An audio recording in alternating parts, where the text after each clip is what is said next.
చిటికెన వేలు పట్టి చింతల్లో వెన్ను తట్టి చిరునవ్వులను పంచేవాడే నిన్ను కన్నా తండ్రి. చిటికెన వేలు పట్టి చింతల్లో వెన్ను తట్టి చిరునవ్వులను పంచేవాడే నిన్ను కన్నా తండ్రి.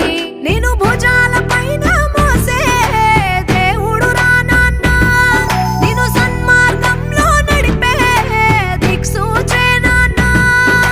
నాన్నకు మించిన నేస్తం లేడు లోకాన, తన జీవితమంతా పిల్లల కోసం తప్పించేవాడే నాన్న. చిటికెన వేలు పట్టి చింతల్